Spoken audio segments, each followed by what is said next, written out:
Hi everybody, this is Rob with the Trucking Resources channel, and as promised I have the second video of the Soaring Eagle Heater and AC box that I put inside of our W900.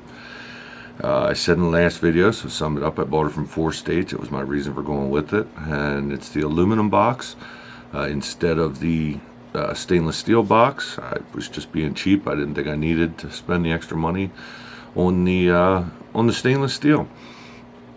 If you're just watching this video now and you want to know how to install, you can go to my other video that I made previously that shows me taking it apart. But as you know, I ended yesterday's video after all kinds of dirt and rust and you know, cutting things off and everything else to get that out, and now I'm ready to go with this beautiful new box. So, you know, it came in the mail and it comes assembled, so you actually have to take it all apart. You take it out, it's not a big deal. You take a couple screws out and take that front cover off, and then after that you pull the blower motor out. The blower motor just comes out, and that's the new high-powered blower motor that's supposed to be better than the factory one. I can attest now after putting this in the truck that it is. So then you just take the bottom screws out of there. You take the bottom screws, and then there's a couple plates up at the top around the hoses for the AC evaporator. So you'll want to remove them hoses too, because that kind of holds everything in tight. After you see them fall out of the way, then the cover comes off. I just set that over to the side to protect it. You pull out the evaporator. It's actually pretty easy. I was just clearly doing it the wrong way. But once you figure out what's holding it in there, it just slips right out. That beautiful new evaporator, it's going to get such good airflow. I can't wait for it. Well, and then you see I get stuck there taking it out. Then you can't just take the heater core out. You got to take that plate off the top. That just slides right out. And then you take out the heater core. Once you take out the heater core and set it to the side, now you have this beautiful empty box there that's ready to go in. Next, what you want to do is you take that nice aluminum box, or stainless if you opted for that. In the last video when I took everything out, I had forgot to pull them wires up through the grommet. So in this one here, I'm fiddling with it a bit to get the wires down through and make sure I don't have to. Just be a little bit harder once it's in to reach up in there and get them put in.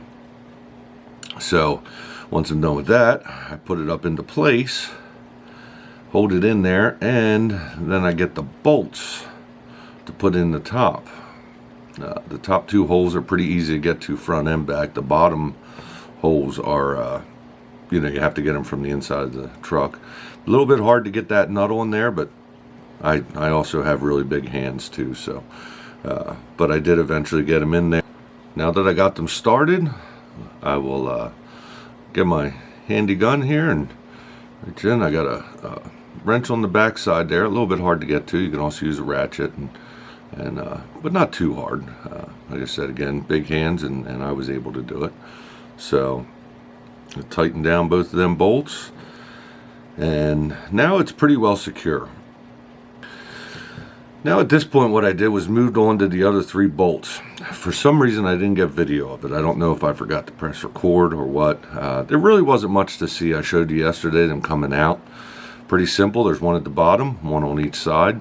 The one on the right side, if looking at the front of it, is a little bit hard to get to from inside, but not too hard. I actually did this alone, and I was able to, because of where they're at, actually put a wrench on them to have it stay there as I tightened it off from the outside. So 3 bolts, pretty easy to do, took no time at all. So then the next thing we do is we go to the recirculation air inlet that we took out before. In the other video we had to, well, I grinded out rivets because it didn't really matter. But you take your vent thing, and it's a little bit tight there. I do mess with it for a little bit trying to get it in, and you can see on the bottom there, it was actually, I mean, this box is pretty secure in there now. The bottom was actually like grinding into it a little bit. So you'll see I wiggled around a little bit and eventually went in. It's really not too hard. a lot more simple. I was worried I was going to have to loosen the whole box up, but I didn't. It did go into place. The first thing I did before I messed with any of the rivets inside there was I put the screws back on. There's 2 screws right beside the air inlet. If you saw in the video yesterday, I showed in detail where they're at, but it's pretty easy to figure out. There's also a plate on the back that it screws right into. Again, another thing, pretty simple. And after that, once it's all lined up, I didn't have too much trouble, but there was a little bit of trouble putting the rivets in. I had to line some things around and move some things. So I actually put the rivets in there before I got the gun to make sure everything was lined up. And I'm not going to show you me putting in all, I think it was 6 rivets, 5 or 6 rivets. But I don't need to show you me putting them all in. Once I had the rivets in place, then I went and got the gun. The rivet gun, pop them in. Now at this point, you can see that the vent is in place. I call it the vent. It's actually the air duct, like I say, the recirculating air duct. One thing I didn't mention when I was putting that in, there is the bar that I had never actually taken out when I took it out. The bar for the recirc, it goes for the actuator in there for the recirc. I did take it out then, and it was harder to put back in once everything was together. I would actually recommend trying to put that vent in with that bar attached, because you can move it out of the way and it's a little bit easier to get to, but of course that's your preference. The next thing we're going to do now is we're going to install the heater core. You'll see I have this little pad. It's a little piece of insulation. It's already cut out with the holes and everything for the heater core there. You just take the backing out of it and then you put it at the back left corner there, stick it down, and once that's in place, then you're ready to go get your heater core and put it in. So I went over and grabbed my beautiful brand new heater core. You'll see it has them protective caps on them. I left them on until right there at the last minute, and then I tossed them out of the way, and I was pretty careful putting this in. I definitely didn't want to damage anything, and I know that there's a right way to do it, and I wanted to make sure to do it the right way. I put it back there, and that insulation was so tight around there, I had to like push it down through, and it was great the way it went in. Then your heater core really just kind of sits in there, and I guess everything else between the cover and everything holds it together. Now we're going to take the AC evaporator, and I'm sorry in my previous video I was calling it the condenser. I knew it wasn't a condenser, but I was calling it that, so nobody's corrected me on it yet, but I'll correct it in this video. But anyway, yeah, the evaporator just sits in there for now. It will be held in better later. Now you can see what I'm doing is I'm taking the front cover. This is the lower front cover, putting it in. You can see there's like a bar on the back side of it there. That actually pushes up against the condenser to keep the right side, I guess to keep the right side from moving around. It makes a lot of sense once I figured out it was on there and got everything in. The left side pretty much is held together with the lines and everything, keeps everything from moving around. Once I get the cover on and all lined up right, I just tighten, I believe there was just 2 screws at the bottom of this. There's a lot more screws up top, and we'll show you what we do with that. So just like I had that other piece of insulation for the heater core, I have this one that came. It's for the evaporator. It's pretty easy to tell how it goes on. This actually does not stick on, and it doesn't have to. It's a little bit thick, goes around your hoses, keeps everything airtight, and then you have brackets that I'm going to put on now that actually hold it right in place. Like I said, it's pretty easy to see. So now I put these other 2 brackets on. I'm tightening them up here. These brackets are basically, the center one that you see me tightening on the right side is behind the hose, and that's where your expansion valve is going to go. And then there's another one on the left side that pulls in.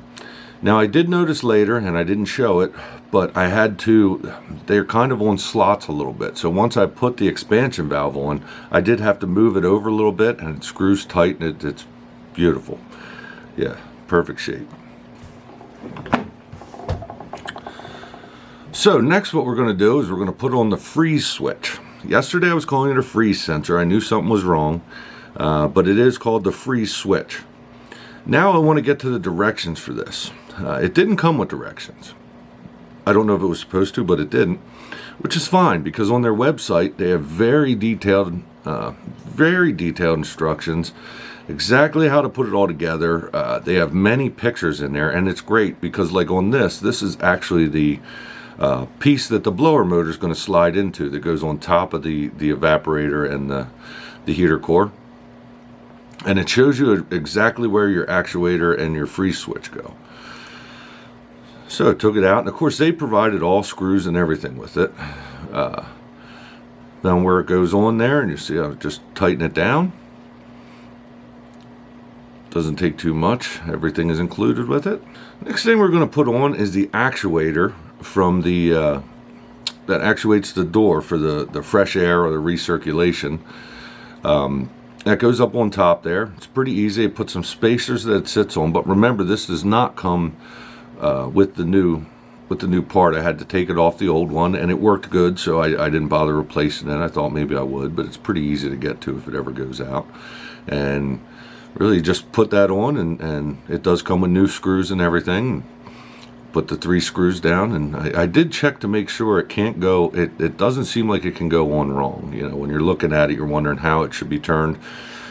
It seems like there's only one way that those holes will line up, so that was nice, because if you can put it on wrong, I guarantee you I would have done it and then have to take it apart, and that seems to be what I do a lot. It's one of the reasons I wanted to make these videos, to help people that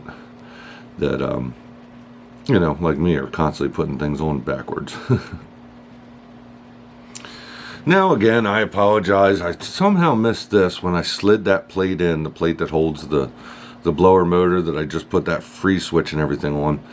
Really it slides in, and then there's 2 slots up at the top, and it just sits down in there. Real easy, but for some reason I didn't get myself sliding it in there, but not a big deal. It's in. You see right here, what I'm actually doing is I'm hooking up some wires. So it'd be the actuator wire, and then the freeze switch wires has 2 wires. The actuator has a plug. Now that freeze switch has a thermal wire that comes off. It's pretty thick, and you'll actually see where there's a grommet in there, where you take it and then you just stick it down through the grommet so that it can read the temperature down there. So after you get all that in, you go grab that new blower motor that's supposed to be high powered, and basically you just slip it in there. It's got slots on it. It's not like the old one where it comes off with the cover. It's actually got the slots. Slips right in, and then there is 2 bolt holes up there in the front to hold it down. Pretty simple. Like I said, everything comes with it again. It's new bolts and 2 lock nuts. Now, I'm going to take the time to do this. I didn't actually show doing it at all. I figured it would be kind of ridiculous, but the plugs on the factory blower are male plugs going to the slots. You have to switch them over to female ends. Real easy. Snip, put some seal on and new ends, and they plug right in. Make sure you have the negative and positive right. If you screw it up, it's going to blow the wrong way. So what I recommend doing is just in case, before you bolt everything back together, check it. And I did check it, and it was right. So that was good. But I did want to let you know that you will have to change that wiring over. Not really a big deal. It took about 5 minutes to do it. So now at this point, or any point really after you have the lower cover on, you can put your expansion valve and your hoses back on. I did not do it, and the reason is because I had it all apart, and I decided with the expansion valve right there, I would get a new expansion valve to put on since I'm in there. I also replaced a couple switches since everything was out of there. So now you'll see here I am putting the front cover on. It actually took me a little bit to put the front cover on. It was, I had everything so tight there that that cover does fit nice and tight. Make sure you have the lips on the outside over. You'll see pretty much with the insulation, because there is strips of insulation on everything in there. And very nice, seems to seal up real good. But once I got everything in place, felt pretty good about it. Then there's the bolts to put on. I believe there's 3 on the bottom and 2 on the top. Maybe if I had a better camera angle here, you would see the ones on the top. But again, all real easy to get to. So now that we're finished, you see I have this beautiful box in here. Like I said, that will have the new hoses on there, new expansion valve and everything. I got to get that done. Next process after this, after I check over all my work, I had to go and put all the coolant back in and add a little bit, make sure everything's, you know, full in the coolant. And then it's going to go to my shop where they're going to fill the AC system. As I said before, I don't really do too much AC work like that. I always seem to get it wrong. I don't understand the systems too well. And you know, there's mechanics out there that do. So if you didn't catch that first video, my shop before I even did this job evacuated what was in there. And now we put the new stuff in. Overall, I did get to test it. Turn it on with the blower. Of course, I don't have air conditioning yet, but the blower seems to work really nice. It is definitely a lot more powerful than the old one. I said before, I've heard you can get that blower separate if you don't need the whole system. I also know that 4 States sells the, I believe they sell just the box, just the blower. I'm not sure, you have to look. Like I said, as you saw from how bad a shape all mine was in, I decided to do everything. But I do recommend 4 States, and so far I can say that I recommend this product. The installation was really nice. Like I say, the directions that I found online were great. It was right on their website with detailed pictures, and overall, I'd say it was a pretty easy job. Like I said, for an amateur mechanic, you know, working on his own trucks. I said before, I have a shop that, you know, a pretty decent amount of tools, but it's definitely not a mechanic shop. And I'm definitely not a mechanic, so I would say I have about 3, maybe 3.5 hours in this total. And if I had this video to know a couple things a little bit better, I might have done it a little bit faster. If I was a mechanic, probably would have done a lot faster. They tend to work faster than me. But like I said, I hope this gave you the resource. If you have problems with your Kenworth heater AC box, or if it's, you know, not blowing hard enough, whatever, I would get a hold of 4 States or even your Kenworth mechanic, or talk to them about it, because it's definitely going to be an improvement here in the long run. And I hope this gave you a resource for something for your Kenworth. And like I say, you know, if anybody knows a better way to do something and I did wrong, hey, let me know. I'm always looking for a better way to do things. And if you're somebody that already knows everything, this channel probably isn't right for you. So, all right. Well, hey, thanks everybody, and please like and subscribe, and I'll see you on the next video.